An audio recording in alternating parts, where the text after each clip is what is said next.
On behalf of the League of Women Voters of Deschutes County and the City Club of Central Oregon, welcome to our candidate forum for Central Oregon Community College Zones 5 and 6. Our candidate forums are conducted according to league guidelines, and all candidates who have filed have been invited to participate. Candidate Micheal Sipe withdrew from the race yesterday, and David Price was unable to attend due to a last-minute emergency. All candidates, we welcome all the candidates who are participating. We appreciate the gravity of the decision to run for office. Our moderator this evening is Gerry O'Brien, editor of the Bulletin. Gerry, would you like to begin? Certainly. Thank you, Carol. Hello, my name is Gerry O'Brien. I'm the editor for the Bulletin, and I'm the moderator for the Central Oregon Community College Board Zones 5 and 6 Candidates Forum. A seven-member board of directors governs Central Oregon Community College, with members of that board elected from geographic zones within the district. The district covers about 10,000 square mile area, making it bigger or larger than most of some 8 areas in the United States. This forum we are hosting COCC Board of Directors candidates for Zone 5, which covers Bend. And those candidates include Erin Merz and Diane Berry. Zone 6, which covers Sisters and Black Butte, includes Maureen, Radon, David Price, who cannot be with us tonight, Jim Porter, and Kevin Knight. We'll start with a 1-minute opening statements followed by questions where each of the candidates will have 1 minute to answer. At the end, the candidates will have a 2-minute closing statement time. The candidate order will be rotated throughout the questioning. So let's get started. And with that, Diane Berry, if you would please give your first opening statement. Thank you. And thank you to the League of Women Voters and City Club for hosting this forum. I'm running because I'm passionate about education and about community colleges. I see them as a stepping stone to so much more: a degree, a certificate, a lucrative career, an end to generational poverty. Their impact is truly life-changing. I started my career at practicing family law before I got my master's in social work and ran a mental health clinic for 12 years. I've taught at 4 different colleges. For the past 12 years, I've been with Purdue University Global. I'm also a mom that has guided children from preschool through college, dealing firsthand with school-related issues. This experience has enabled me to successfully navigate the complex and often intersecting issues in the fields of law, social work, and higher education. This breadth of experience enables me to see issues presented through a variety of lenses and to see solutions others may miss. It uniquely qualifies me for this position, and I would be honored to represent Bend on the board. Thank you. Okay, thank you very much. Erin Merz, you're up next. Thanks, Gerry. Good evening. I'm recovering from a cold, so please forgive my voice. My name is Erin Merz, she, her. I feel I'm also uniquely qualified to serve on COCC's board. I've spent the last 20 years working in education-centered organizations, including 8 recent years in Oregon public higher ed. I now work at Cascades Academy, a local PK through 12 school. I was a senior administrator and instructor at Portland State, the #2 transfer school for COCC students. PSU is a high transfer urban university, and like COCC, it has a high commitment to access and affordability. I witnessed firsthand how community college jumpstarts opportunity through education, interrupts generational poverty, fuels a strong workforce, and fills society with critical thinkers and change makers. Now working in K through 12, I'm in touch with today's students and education's evolving landscape. My education experience, both inside and outside the classroom, would bring valuable and relevant perspective to the board. Thanks. Thank you. Kevin Knight, your opening statement, please. Sure. Well, let me add my thanks to the League of Women Voters and City Club for putting this forum together. I appreciate that very much. I'm Kevin Knight. I'm semi-retired. I've spent decades as a senior C-suite executive with a number of multi-billion-dollar companies. I have a history of community service and involvement. I'm currently serving on the Bend Budget Committee, and also I've served on parks and rec boards, college advisory boards, nonprofits such as public television and radio stations, as well as a number of corporate boards, both public and private. So I'd like to take the skills and the experiences that I've gained over decades of experience and add those to those currently on the board and really help ensure the future success of COCC. I am passionate about it, and it plays a unique role, and it's critical to the success of the community as well as to the students who attend. Okay, thank you. Jim Porter, your opening statement, please. Good evening. Thank you very much for the opportunity. Thank you to the League of Women Voters for giving us this forum. I'm a career public servant, and I've also got experience in the private sector.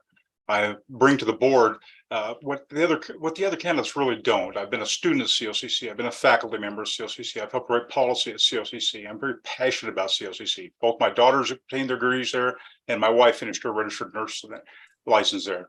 So I bring to the board a prospect from inside and outside. I have a history of managing tax dollars here in Central Oregon. I was a member of the City of Bend's executive management leadership team for 7 years. I've served on numerous boards throughout Central Oregon that service all of Central Oregon, just not Bend, from the Boys and Girls Club to the Central Oregon Law Enforcement Board. And presently, I'm the president of Central Oregon Villages, who are building shelters out for individuals in need. I believe I bring a perspective that none of the others have, and I have that public and private businessship experience. Thank you. Okay, thank you. And Maureen Radon, your opening statement. Thanks for having us tonight. Yes, my name is Maureen Radon. My family and I have lived in Bend for about 6 years. We have a 14-year-old in the Bend-Lapine School District, so we're not in the college decision arena quite yet, but we'll be entering that, I'm sure, very soon here. I'm currently in the workforce, as is my husband. He's an architect. I'm the general manager for the Broken Top Community Association. My educational background is I have a bachelor's in communications, excuse me, from UCLA. And I went back to UCLA a handful of years after that to get my MBA. While I don't have any direct experience as a public servant, my work in homeowners association management for 20 years means I've worked with and guided boards through many difficult projects. So I'm very familiar with board governments, policies, how boards operate, and I would be glad to be of service. Okay. Well, our first question goes to you, Maureen. And the question is, how many COCC board meetings have you watched or attended? And you can kind of expand on that if you would like. All right, looks like I got put on mute again.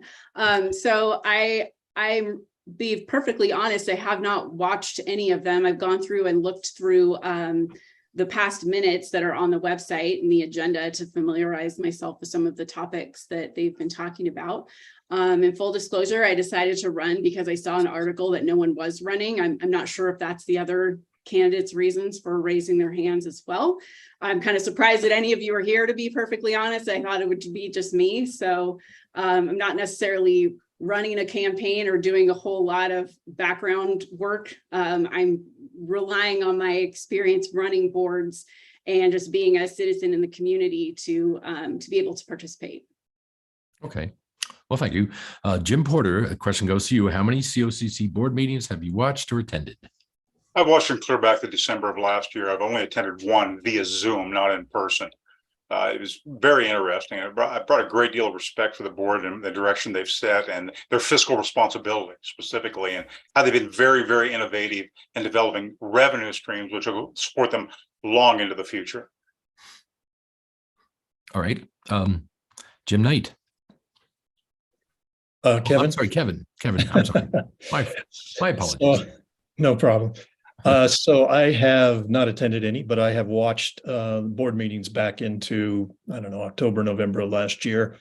And I have also reached out to individuals at the college. I've met with them separately to kind of get their perspective on things as well.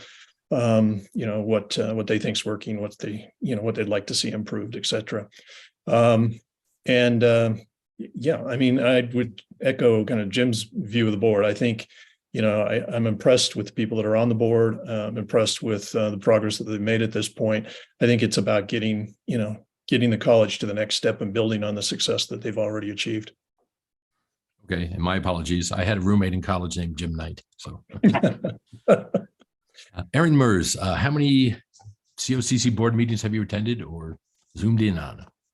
Yeah, I've attended one. I went to the in-person meeting last month, which I really enjoyed. We had an opportunity to hear from some students who've really excelled at the college. And so it was great to be there, witness that in person. Otherwise, similarly to some of the other candidates, I've gone back and reviewed minutes, and I've also met with a number of board members on a couple of occasions. And I have also met with faculty and staff and leadership at the college.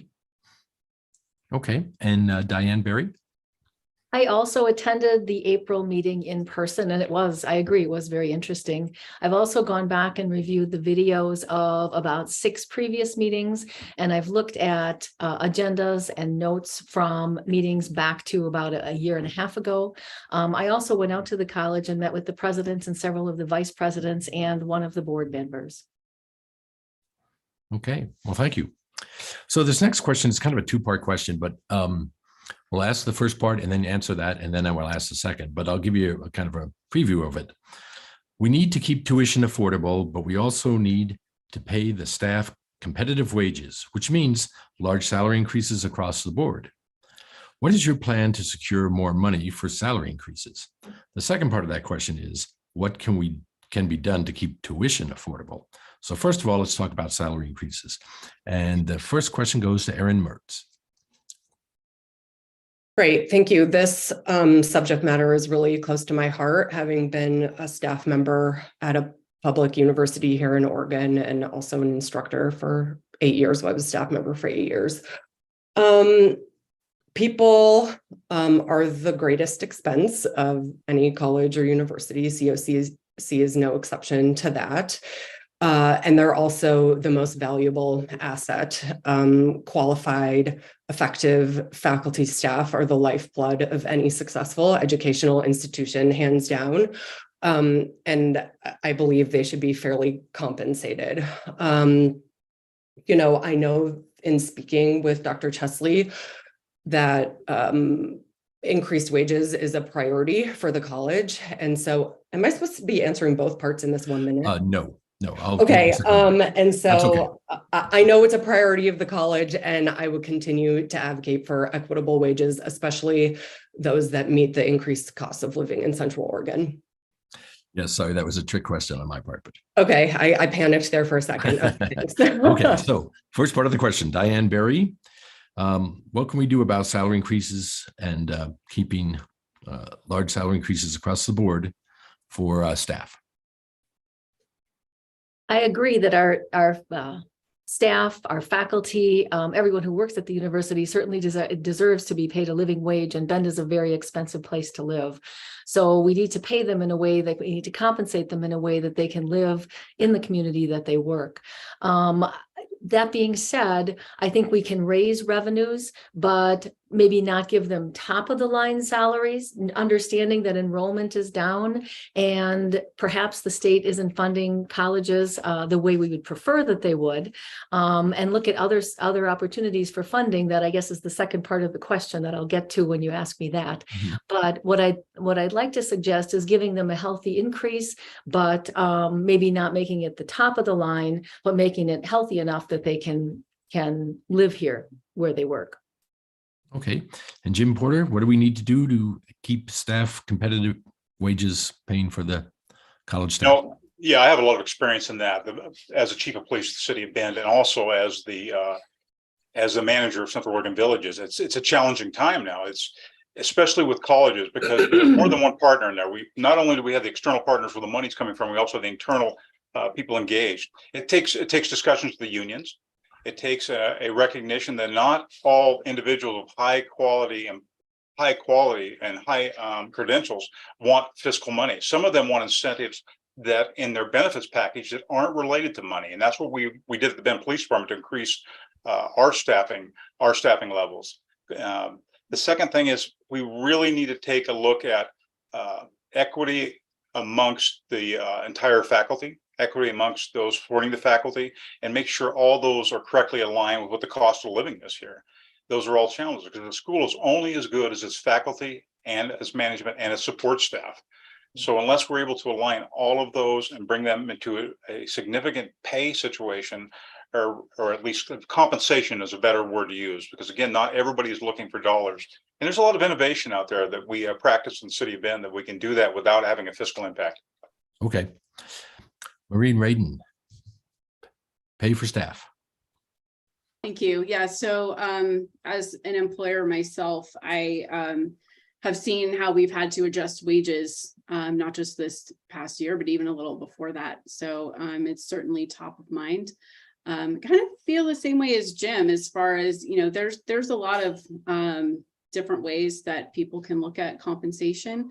I think that the communities where COCC campuses are located offer tremendous lifestyle and opportunity to just enjoy the beauty of our area, but that's only a benefit if you can afford to live in one of those places. I'm sure there are also some benchmarking studies that have been done or could be done to make sure that the wages are fair and consistent with community colleges and similarly sized areas within our state or neighboring states, to make sure that the wages are competitive with what we're seeing elsewhere. Okay. And Kevin Knight, wages for staff? Yeah, so this is near and dear to my heart as well. Both of my parents worked in public education, and my father in particular worked 2 jobs the entire time I was growing up because of teacher salaries. Quite honestly, loved the work, but didn't pay all that well. So this is critical. I mean, we need to provide excellent instruction for our students, and in order to do that, you know, we need to attract, we need to hire, we need to the best instructors. And that requires, you know, competitive wages. You know, the challenge is that 80% of the budget for the college is really salaries and, you know, personnel related expenses. So there's not a lot of wiggle room in the budget today. So what do we do about that? Well, first and foremost, as board members, I think we advocate. We advocate at the state level, joining our voices to others to get the proper funding, you know, from the state. You know, Oregon has historically been below the national average in terms of, you know, the amount of money that they're putting into, you know, higher education. One Okay, report, I'm going to have to cut you off there. I'm sorry. Ranked them at 34th in the nation. So I think we need to advocate. We need to, you know, look for creative new revenue sources in the partnerships that we're building at the. Okay. Well, actually, now the second part of this question comes back to you as well, Kevin, and that is, what can be done to keep tuition affordable?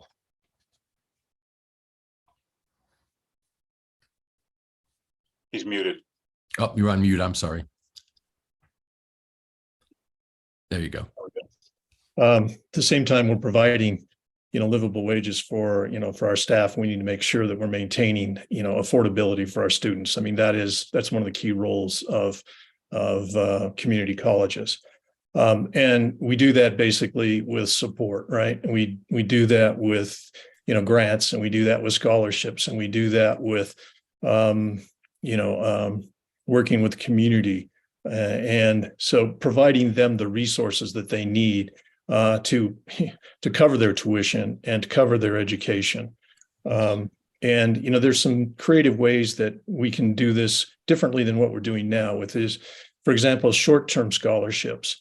You know, rather than, you know, broad scholarships, you know, we can look at micro scholarships or short-term scholarships where, you know, we provide money to students, and once they complete, you know, a certain number of courses or credit hours, you know, they get the next tranche, and they get the next tranche. And this does 2 things. It basically provides financial support to keep, you know, their education reasonable, but it also provides motivation and incentives to continue their education. Okay. One example. Thanks so much. Be aware of the clock, of course. Jim Porter, what can be done to keep tuition affordable? Well, I think the first thing is it's got to be a Salem. We've got to get more pressure in Salem. We have to get more collaboration between the colleges or the community colleges in Oregon. Put more pressure on Salem. They're doing a bit. They're doing a budget shift right now, and that needs to be shifted back to where there's greater funding coming back to community college. I mean, they are literally the pipeline to what we see as urgently needed staff members. Where they, you know, look at our nursing crisis right now. All of that affects all of Oregon and all of us. Second thing we need to really focus on is the public-private relationships that the college has already been very good about, getting the private industry locally and its partners to help support fiscally training and training programs to help fill their open line positions in the private sector. They've done that very well with St. Charles and the other medical providers here. That keeps the overall budget down. And lastly, I think they need to focus even more than they are on grants, federal grants. And that may mean hiring additional personnel or contracting it out. It's important because look at the grant we just got for the veterans on the college, and that reduces all of our tax burden and lowers the cost. Okay. Maureen, Radon, what can be done to keep tuition affordable? Thanks. Yeah, I would agree that state advocacy is important, and not looking at COCC as in a silo as part of a bigger system to advocate for dollars on a bigger level. I think if community college isn't currently top of mind with legislators for funding, it definitely should be. Like Jim mentioned, you look at the job pipeline and what community colleges are training students to do, not just students who are typical college age students, but people who are returning to the workforce or looking for a change in career due to lots of different circumstances that we've all faced in the last couple of years. I think it's a really great time and a really great opportunity to show that value and to seek a return in that value from the legislation. And then aside from that, as a community member, I know I would be interested in participating in some level of fundraising. It's not something that as a community member, I'm very aware of happening, but I think that could be an opportunity as well. Okay, great. Thank you. Erin, Merz, tuition. Thanks. Yeah, the college has three primary funding sources. The top is property taxes, the second is tuition and fees, and then the third is the state. I absolutely agree that advocacy in Salem is essential, and we've seen declining trends in the appetite for the state to fund higher education.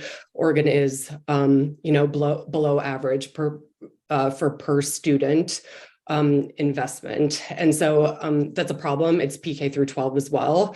And so we have to kind of accept that, but I think more advocacy can be done. And I think ultimately we want to avoid the students shouldering that burden of additional operating costs, especially when you consider inflation. Creative funding sources have been noted, and I think finding stable revenue streams, for example, the housing development that's going on in Bend right now, to be a consistent and reliable stream of revenue for the college is a really great creative solution, and more of that is going to be required. All right, thank you. Diane, Berry. I would concur with the adding pressure on Salem and advocating for more funding for our schools. I'm not sure how quickly that's going to happen, but I do think it's important to take that step. But the other thing, COCC has done something really strategic. They partnered with William Smith Properties. Erin was kind of referring to this, the Campus Village project surrounding the culinary school. And again, this includes several hundred housing units, including single family homes with ADUs and more than 400 homes in multifamily apartment complex. This is going to provide much needed revenue for the college and reduce the amount of tuition increase that's going to have to happen. It's not a fix-all by any means, but it's going to increase the revenue that the college has, as well as maintaining some financial stability, providing a means of additional support to students, and help alleviate the housing crisis in Bend. Now, ideally, I mean, it'd be appealing to think about this as affordable housing, but there may be a place for that down the road, but this is not that step. The first step is to provide revenue for the college, so we don't need to increase the tuition by a great amount. Okay, and actually we will be getting to that topic in a little bit. So this next question goes to Jim Porter. COCC has a strong history of fiscal responsibility through 5 presidents and countless changes to the senior leadership team. How do you see the board members' role in relation to this leadership and their fiscal long-term stewardship of the college? Yeah, we need to build on what they've established already. The board has strong members there from different aspects, but I think mainly our job will be is to help them provide innovation, is to be an advocate for the school, to help them ensure that decisions are made on strong research that's validated, that it's any decisions we make moving forward are within the accreditation model and our best practices. And it's just being able to tune and provide the entire services, like was mentioned earlier, from adults and secondary coming to secondary to the students coming in for the first time of the year. So it's a matter of maintaining the goals that they've already set, ensuring that the viable fiscal models are followed, and building off that. Now, there's going to have to be some shifts over the next few years because of the economy shifting. I mean, there's nobody saying the economy is in good shape right now. So there's going to be some strong shifting in there, and we'll have to make some hard decisions, I say, coming forward. Okay. Maureen Radon, the board member's role in relation to its leadership and fiscal long-term stewardship. Sure. So I see a board's role in general as far as supporting staff, setting the vision, definitely keeping that long-term focus. Where I've seen boards tend to go off the rails is when it's a knee-jerk or very reactive type of discussion about something that they feel needs to get fixed right now without looking at how this is going to have an impact down the road. While also looking back at prior decisions, how effective have those been? Does the vision still make sense?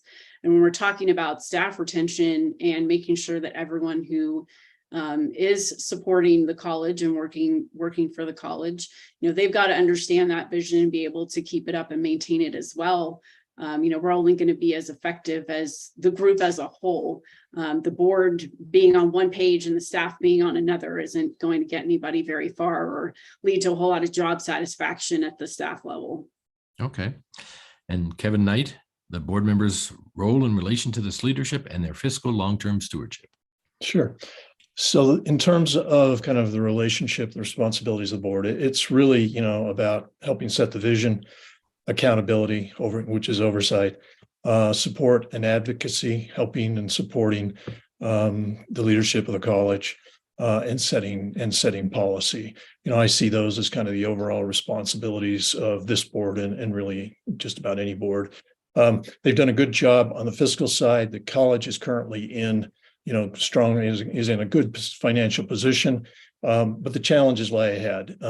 Costs are, running high with inflation, and revenues are going to be a challenge, to offset those rising costs going forward. They have done some innovative things like the sale of the property to bring in new revenue sources. I wonder if there wasn't some other opportunities where, in part of that deal, they could have cut a deal with the developers to provide some housing, or at least provide a revenue stream out of that to the college. There are innovative ways to deal with some of the challenges that we're going to face in the future. But, that's going to be one of the challenges of this board going forward. Yes, great. Thank you. Diane Berry.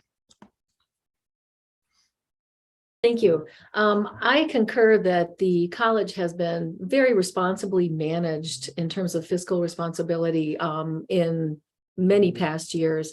And I do see the relationship of the board to the leadership as the board really has the role of setting policy and setting the vision, and then supporting the leadership and the staff to carry out that vision and implement that vision. And then the board again comes in with a role of kind of overseeing all of that implementation. I think they've done a good job in recent years doing that, setting the policy and overseeing it. But like others were saying, there are some challenges down the road. So maybe some changes will need to be made. And this is the board that's going to have to take those on. All right. Thank you very much. Maureen, this question. Oh, I didn't get to answer that, Gerry. Yeah, I was just going to say, I think it's Erin's turn. That's okay. Did I miss you? Oh, Erin, yes, go ahead, please. Thanks, Gerry. Yeah, I'm kind of need to echo here what most people said about the role of the board. Certainly accountability of leadership and budget oversight. And the college, they've really been disciplined spenders, and they have healthy reserves, which is really encouraging. Higher education is facing a national crisis with the decline of enrollment, and how colleges are responding to that, is really telling, especially after the pandemic. So I've been really impressed with how COCC has fared after the pandemic. Enrollment is largely flat, and the tuition increase that occurred last month is below inflation, which is encouraging, and it really keeps the college one of the most affordable community colleges in our state. So I think those are really key indicators for the health of the college. And it's certainly the responsibility of the board to ensure that responsible fiscal management moving forward. Okay, thank you very much. Okay, so the next question, speaking of enrollment, for Maureen Radon first, what can be done to improve year-to-year student retention rates? Yeah, so I've read some articles recently about credit loss, and specifically where that's talking about the concept that students are enrolling in classes at community college with the idea that they're going to transfer to a four-year school. And when they get to the four-year school, they're finding out that some of their credits didn't count, which is a very unfortunate loss of time and money and resources on that student's part to get where they want to go.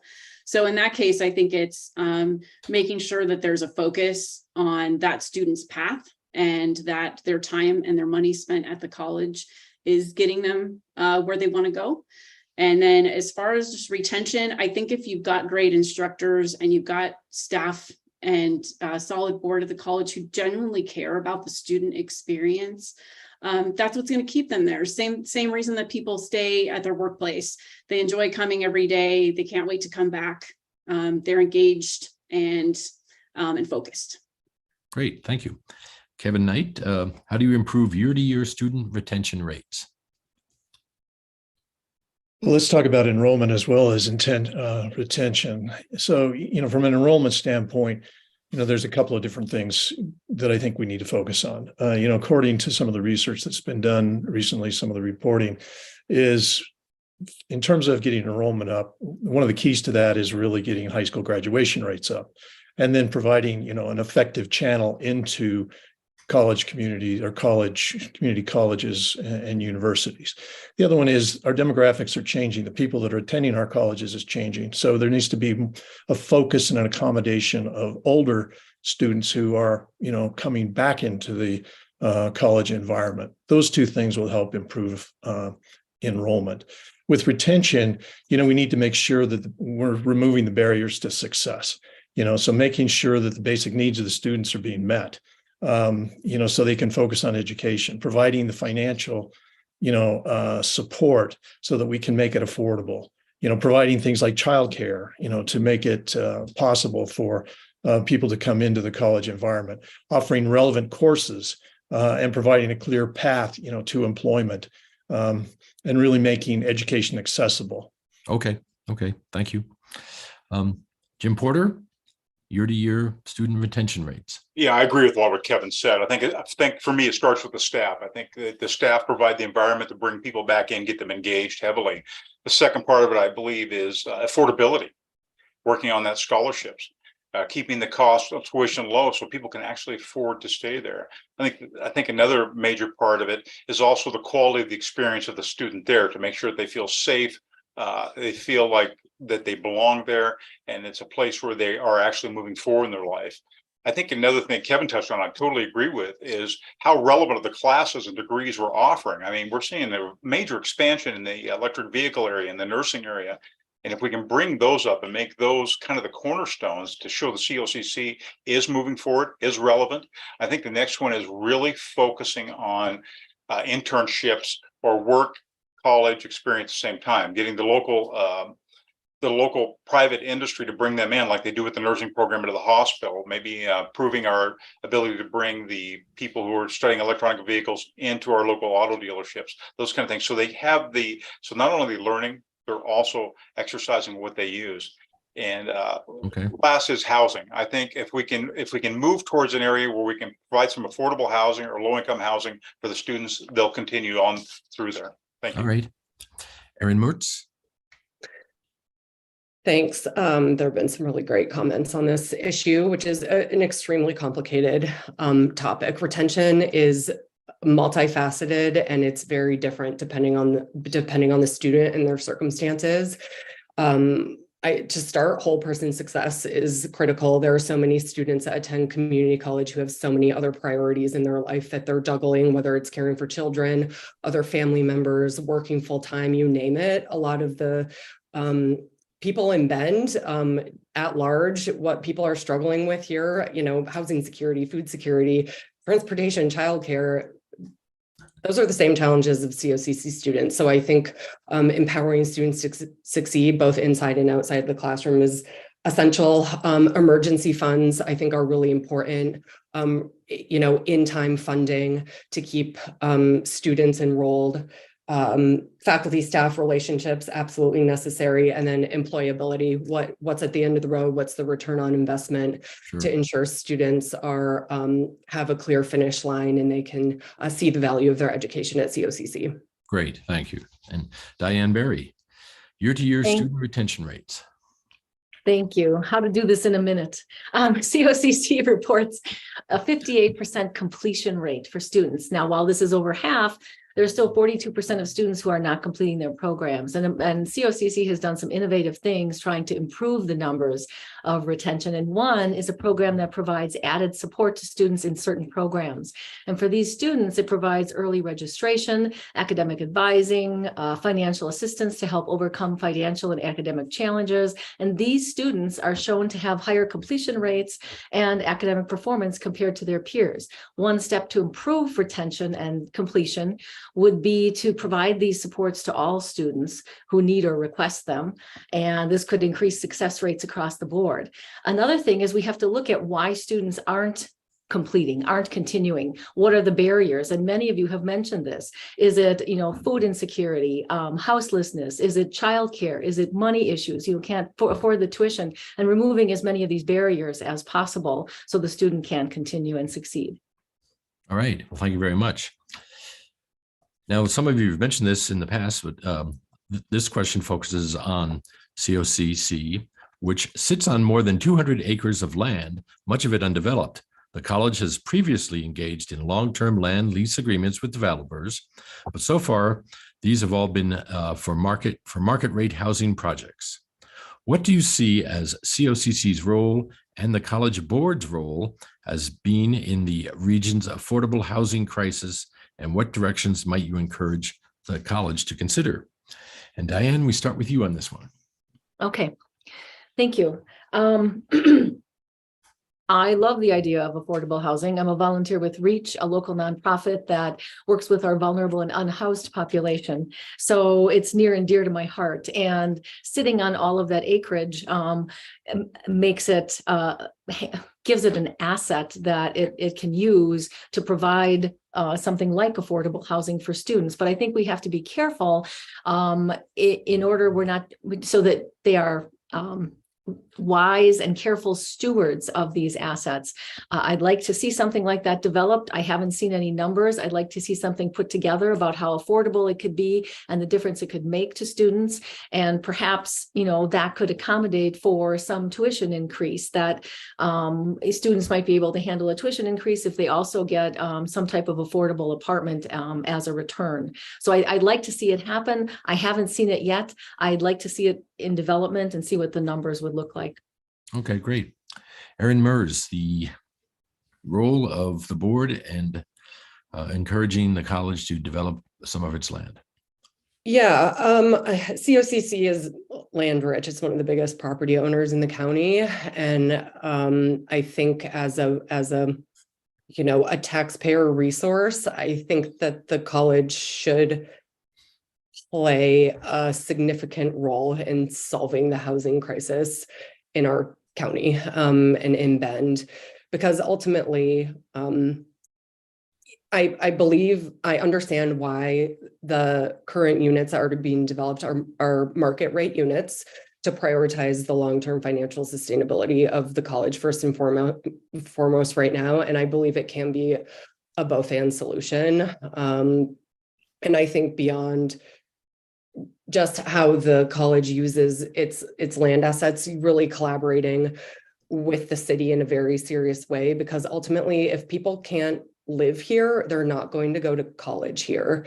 And so it's going to have a long-term impact, and nor can it recruit younger faculty and staff to potentially relocate to the area. So I think it's an important priority for the college.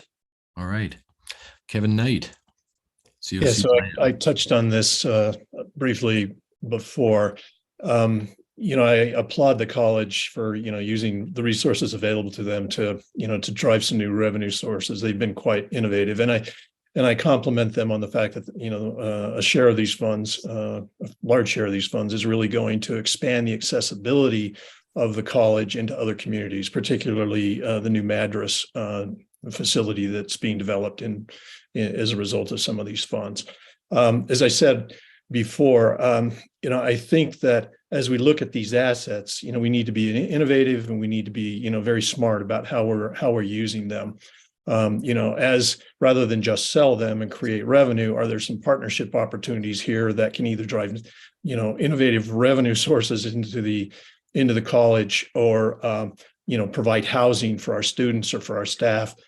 How can we best use that? The other thing I would say about the land is, while it's an attractive source, of revenue and support for the college, I think we need to be careful that we take a look at the long run to make sure that, we're not shortchanging the future of the college by short-term sales. Okay, thank you. Jim Porter. Yeah, I'm going to echo pretty much what everybody else said. I think the number one priority for me is what Kevin just touched on, that we're not using the land or selling the land immediately for immediate responses. We have to be looking at 10, 20, 30 years and base any land sales or land use on reliable, predictive decisions. We just can't make them today, but looking at the microcosm right now, or looking close at it, I think what's important for me is they develop, again, some low income to zero income housing for students. They expand some of the land into some safe parking area for those students who can afford to live in a van or have a trailer or something like that. That's very feasible. I think also they need to look at utilizing some of the land or property to build a childcare center. I just do, and it can't be COCC's. It has to be a public-private relationship where COCC provides the facilities, and they just can't afford to pay for babysitters. And last, it needs to be balanced. Every approach in this needs to be balanced with what we need today and what we're going to need for the next 3 to 4 generations. Okay, great. Thank you. Maureen Radon, COCC's land ownership. You're there. Sorry, got stuck on mute. Tiny little button there. So yeah, I've heard a lot of great comments. I think as far as the board's role in this arena, it almost turns into a lobbying and PR operation, particularly for the Bend campus. Anytime you mention affordable housing, folks in that area around COCC are not tending to be advocates for that type of development. So I think we have an uphill battle just on the public side to explain the value and why that is so desperately needed. There's a reason beyond just the market and revenues that is being developed as market rate housing. There's a lot of public pushback for anything with the word affordability in it, which is incredibly unfortunate. So I think the board sets the tone, and the board would need to take a strong stance and hold a lot of potentially public town hall meetings to explain the value to the overall community. Okay, great. Well, Maureen, this one comes back to you. We start over again. COCC has announced a branch campus expansion in Madras that will provide localized programs in nursing and early childhood education, as well as a 100-seat daycare facility open to the community. What is your position on this expansion and the future branch campus expansions? I think it's such a wonderful opportunity for a historically underserved population to have the opportunity to pursue education at that level, to get some job training, and also have resources and support like childcare to address some of those barriers that might have been in place that would have prevented some of those students from considering attending. I think it's going in exactly the right place to break down some generational barriers that have been happening for folks who are probably hopefully going to be very excited to have that campus right there in their community, with some ease of access that previously didn't exist. All right. Jim Porter. Can you repeat the question for me, Gerry? Yeah, sure. The COCC has announced a branch campus expansion in Madras. It includes a nursing and early childhood education, as well as a 100-seat daycare facility. What is your position on this expansion and the future branch campus expansions? Yeah, I support that. And what Maureen's talked about earlier is, even though we're applying our candidates for one zone, we have to work with all the zones. I've been lucky enough to serve all 3 counties around us in capacities as a civic leader and as a private leader. And there's definitely different needs in different areas. This is, I believe this is a really sustainable model there. I believe it's a model that we can also bring back to Bend as far as childcare. And the important part is it's addressing the needs for additional nursing positions. Call them cohorts, groups of 13 nurses working together, and it expands it. It gives those individuals in areas that have not been as lucky as been economically to bring their students in to that area and move them through this community college process. Jefferson County is in dire need of this now. The COCC's job isn't to always stimulate the economy, but there is to be equal and fair distribution of their services, and it's a great model. It's very innovative. All right, thank you, Kevin Knight. Yeah, I support it as well. Access to the education is absolutely critical.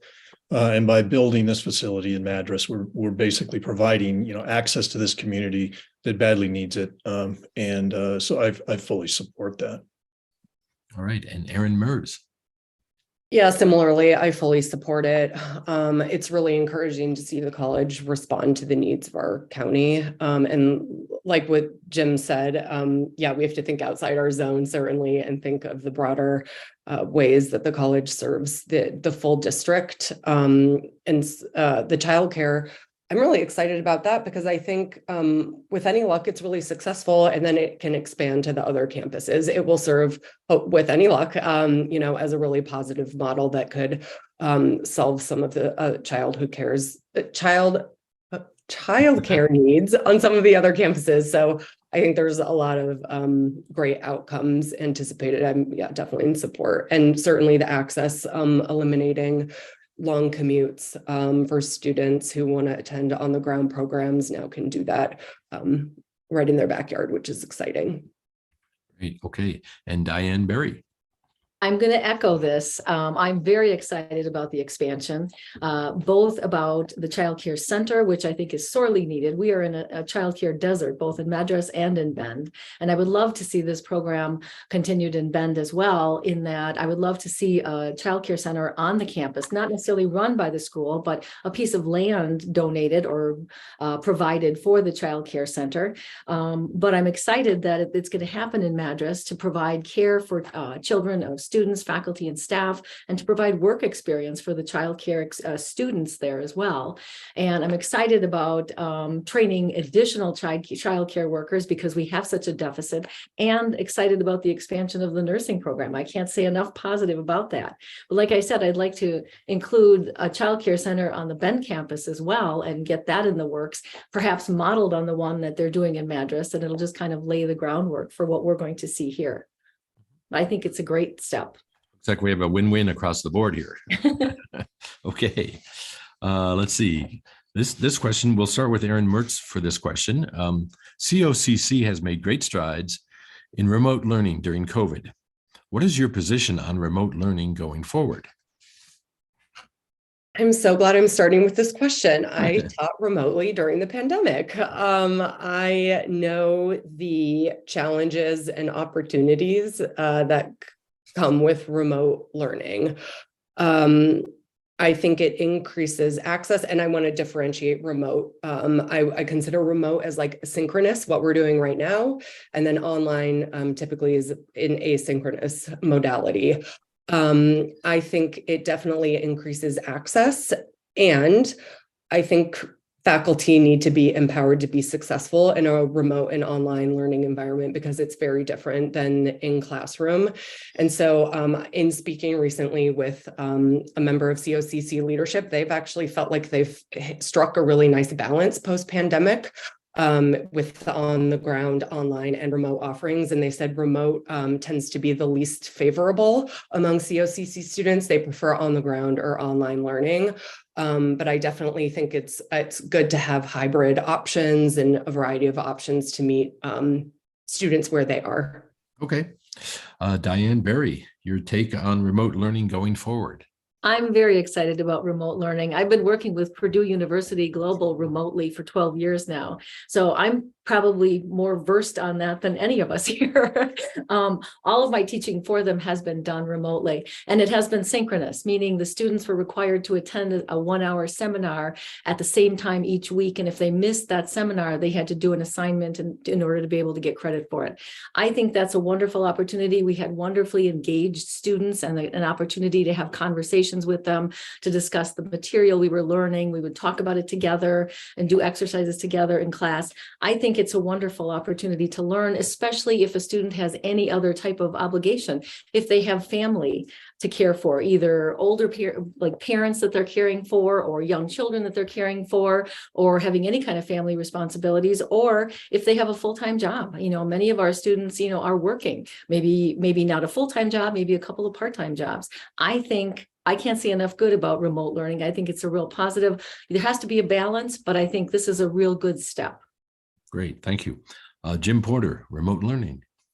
Yeah, I was lucky enough to help set up a remote learning for all of Central Oregon law enforcement when I was the lead in Central Oregon Law Enforcement Board, also the chief of police in Bend. And it really, really expanded our ability to meet the students where they're at and increase the amount of students who could attend. It also, they kept up the retention levels of the students through the entire process. So it was just a win-win for the students. Now, some of it has to be on the ground in the classroom. There's no doubt about that, but it just facilitates the students' ability to attend and absorb education. Secondary is, it's a good recruitment point for faculty. It's one of those things I talked about earlier. It's one of those benefits. It's not in dollars. Some faculty, you can recruit and retain really high quality instructors if they know that they can work from where they're at rather than have to move to Bend where the cost levels are exceptionally high for housing. And lastly, I think it'll help increase the graduation rates, undoubtedly. We're there. It's being used. We're not going to be able to pull back from it. It's just part of the normal standard now for schooling. Okay, great. Thank you. Maureen Radon, remote learning. Yeah, I agree with Jim that we're in that mode now. It's not going anywhere. And I think it's great to have that balance that sounds like it's been struck and they've found a sweet spot already. So if it's not broke, keep doing it. I think it's also a great way to prepare students for the current workforce, where there are flexible work opportunities, remote work opportunities. People are learning and adapting to how to find a culture and how to engage with each other in very different ways than we did in the past few to several years. And if we can set that tone at this level in their education, all the better. And I think as long as the faculty members who are in that role are enjoying it and comfortable with it, and they've got students who are thriving in that environment, then it's a great option to continue. Okay, thank you very much. And finally, Kevin Knight, your take on remote learning going forward. Yeah, so we talked about enrollment and we talked about retention earlier. And, I think this fits right into that conversation because, accessibility, feeds the success in enrollment and retention. And this is a way to provide that accessibility to our students. And it's becoming the norm. And so, I'm all for it. It's here to stay. I think it can be further developed. I think it's important that teachers, instructors get trained in this. I was taking some classes during the pandemic, and it was clearly a learning process for both the instructors as well as the students. And so there's, it's different and it requires some training. So I think there's some support that needs to be provided, both in terms of training and also making sure that the technology is there to actually deliver it. And I agree with Jim. I think that one of the benefits of this could be, a way to deal with staffing and those type of issues where we can provide an opportunity for them to work, wherever they may be. All right, great. Well, we have time for one more question, and then we will go to closing statements. But this one starts with Maureen Radon, and the question is, what role will you take in supporting President Chesley's carbon commitment, which is a national climate pledge to reduce COCC's carbon footprint? I just feel like he saved the hardest one for last year. I Yes, can't claim to have a lot of knowledge or really any knowledge about that initiative. So what I could respond in general is it sounds like a wonderful way to support a green initiative, and anything in that arena would be right up my alley. I see the board's role in general, if this is a position that our president has taken and that's important to the president, that our role is to help make that happen and to help guide that conversation. Okay, thank you. Kevin Knight. Yes, this is obviously an important topic. And, as a college, we obviously have a carbon footprint. And so I think there's a number of things that, we can do to do our share, if you will. And that is make sure our buildings are as efficient as possible. To the extent we're building new buildings, we need to make sure they're efficient. To the extent we've got old buildings, as we address maintenance issues and have an opportunity, we can make those buildings more carbon neutral. And everything from kind of soup to nuts that the university does, we should focus and have specific goals that will reduce the carbon footprint that we have as a college, as well as to, make it a key point of learning for all of our students as well as our staff. Great. Jim Porter. I 100% support it. I am really appreciative of the president stepping up and taking a leadership role in all of Central Oregon by committing to that. Exactly what Kevin said is we need to check off all the boxes. We need to ensure that we're upgrading as we go to all of the facilities. But most importantly, we need to have those clear goals that Kevin always mentioned. And it's just puts us in a position, once again, to be a leader in the community for all businesses, public and private. And I applaud her stepping forward for that. Yeah. Okay, Diane Berry. Thank you. And I'm very impressed with President Chesley's carbon neutral commitment. It's not the first step she's taken. The college administration has been responsive to concerns of students and staff and community members about our climate crisis. They've taken steps to reduce waste in the food service areas. They've earned a recognition as a tree campus and a bee campus, being pollinator friendly. And I love the idea that these efforts are continuing. I could not stand behind her more strongly. Great. And Erin Merz.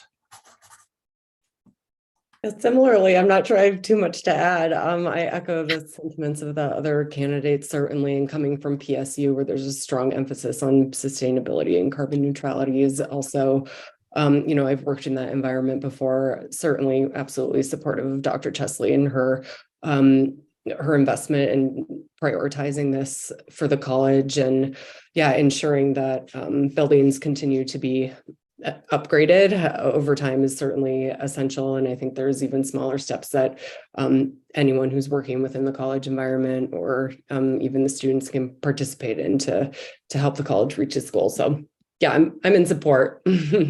Okay, great. Well, thank you very much. All of you candidates. We're now going to do closing statements. You have actually 2 minutes to respond to a closing statement. So first up is Kevin Knight. Great. Thanks, Gerry. I think as closing, what I'll do is just echo some things that I said in the voters pamphlet. I love the quote that says, with education, dreams become reality and the impossible becomes possible. And for Central Oregonians, COCC plays an incredibly important role in that. Whether it's an associate degree that you're getting and you're on a path to getting a bachelor's degree, or whether you're seeking some unique certification or technical training, or just lifelong learning for the community, it's COCC that plays that role. And it's incredibly important for our community. And the reason I'm running is, I'd like to help. I think I've got some unique experience to contribute to the board as a senior executive for decades, with high level responsibility, in strategic planning and financial management and working with government agencies, developing partnerships that expanded our reach and our profitability, managing large and diverse workforces, and developing new and innovative technologies. I think I've got the unique skills to bring to this board. If you look at the makeup of the board today, it's a great board. We've got attorneys on the board. We've got a representative, managing director for Chamber of Commerce in Madras. We've got people in healthcare, people with government background. But what I can bring to the table and why I think I have a unique opportunity to contribute here is because, I have that, 40 plus years of business experience working in organizations, making them successful, helping them grow, restructuring them when they're necessary, coming up with innovative solutions. I worked in a very competitive and constantly changing environment. I think I can bring a lot to the board, and I would appreciate your support. Okay, thank you very much. Jim Porter, 2 minutes closing. Thank you. Yeah, I agree with Kevin. When I look at what I can bring to the board is I'm the only candidate that's actually been a student at COCC. Both of my daughters are students at COCC. COCC helped me go on to get my bachelor's degree in business management. They helped both my daughters go on to very successful careers, both in law enforcement as a fish biologist. They helped my wife finish her RN. So I'm very tied to COCC. I'm the only candidate who has been an actually faculty member and taught there at COCC as a member of the law enforcement curriculum. I'm the only member who has been a business partner with COCC from the outside and written intergovernmental agreements with them. And I'm the only candidate who has been asked to help write policy for the college.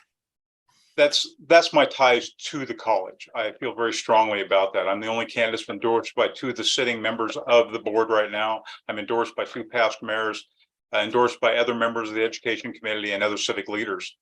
It's my past experience of serving all of Central Oregon on multiple boards, whether it was on the Boys and Girls Club board where I served all of Deschutes County, or whether it was on the Central Oregon Law Enforcement board where I served all of Central Oregon, whether it was on the board where I'm president of the Central Oregon Villages, where I'm in touch with all the assets of providing housing.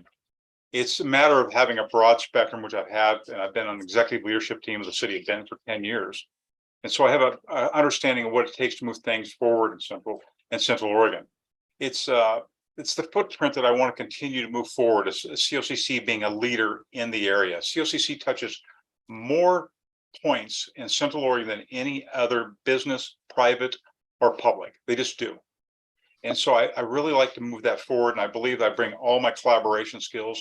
I have a strong history of leadership. I have a strong history of collaboration, of transparency in my decision making. And I believe that I would do well on that board. Thank you very much. Thank you. Maureen Radon. Thanks. I just want to say I'm glad to be part of this group. This is my first time ever raising my hand for something like this. So it's been an education in local politics. Like I mentioned at the beginning, I raised my hand because even when I put my application in at what I thought was the last minute, I guess it wasn't. It's been interesting to see really how this works. Just because I don't have any endorsements and because I didn't write a statement for the voters pamphlet, please don't let that be a reflection of my interest or my ability to serve. Let it be an indication of my lack of understanding of how this process functions. I would just be glad to help. I think that, while I don't have decades, perhaps, of business experience on top of the 20 years that I've been in business, I am a current business person. I'm working in our community. I have a soon-to-be freshman in high school. I think that offers a different perspective as far as how things are working in the world right now than perhaps some others would offer, or perhaps just a fresh perspective might be welcome. And again, as I mentioned in the beginning about my experience, all I do all day is work with board members. I'm very well versed in policy setting, governance. I've run multi-million-dollar budgets myself. I'd feel very comfortable stepping into this seat. So I hope that people are listening and like some of the things I have to say. Thank you so much. Erin Merz, your closing argument. Statement. Thanks, Gerry. Well, folks are tuning in this evening so they can decide who to vote for. I'm going to give you 5 reasons or 5 ways that I'm different from my opponent to help inform your decision making. The first is I've experienced in Oregon public higher education. As previously mentioned, that experience was at PSU, the second highest transfer school for COCC students. Second, my experience in education is both broad and deep. I bring perspective from both inside and outside of the classroom, from academic affairs to student affairs. I've worked very closely with constituents at every level of an educational institution.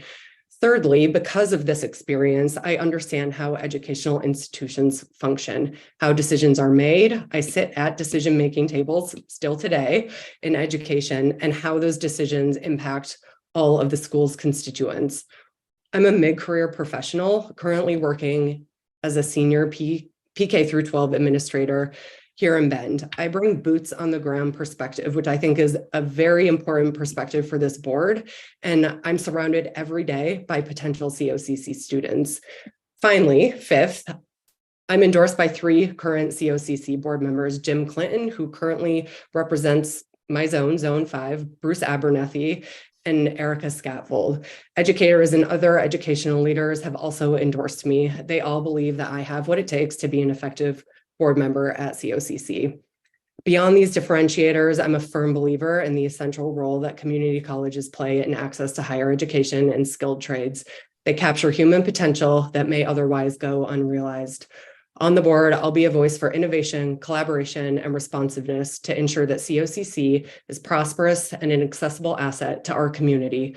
I'll advocate for policies and processes that foster student success, create equitable opportunity, and ensure responsible budgeting to keep COCC affordable. I really thank you for your time, and I hope I can count on your vote. Okay, thank you. And finally, we have Diane Berry. Your closing statement, please. Thank you. I want to thank the League of Women Voters and City Club for hosting this forum again. My experience in law, social work, higher education, running a small business has enabled me to successfully navigate the complex issues and often intersecting issues in these fields, and uniquely qualifies me for a position on the Community College Board of Directors. I am also a parent, and this breadth of experience enables me to see the issues presented through a variety of lenses. Working as an attorney and family therapist, I have seen firsthand the harms caused by a lack of childcare, the inability to meet basic needs or access education. It can prevent individuals from becoming productive members of their community, perpetuate generational poverty, and worse. My experience enables me to see solutions others may miss. I also feel called to give back to my community. I volunteer as a neighborhood coordinator with the Bend Food Project and with Reach, a local nonprofit that works with our vulnerable and unhoused neighbors. Serving on the COCC board would be another excellent opportunity for me to share my education and experience with Central Oregon. As a mother and grandmother, it's important for me that not just my grandson, but all children and individuals have the opportunity for an excellent education. Participation on the board would be a way to help make that happen. And as a member of the board, I would seek to increase enrollment, as we discussed, and increase partnerships with local businesses to meet anticipated workforce gaps, reduce barriers, be it needing help to apply or assistance meeting basic food or housing or needing childcare. Continue to expand housing options and increase revenue for the college, support our faculty and staff to be able to live in the community where they work, and work to increase childcare via supporting the expansion of the Madras campus and advocating for a childcare center on the Bend College property to provide care for children of students, faculty, and staff, and provide work opportunities for students. I believe my experience uniquely qualifies me to address these issues and to continue the strong work of the current board toward these goals. I would be honored to represent Bend on the college board, and I would be honored by your vote. Thank you. Okay, thank you very much. And thank you all to the candidates for participating in the League of Women Voters of Deschutes County and the City Club of Central Oregon's Community College Board Candidates Forum, Zones 5 and 6.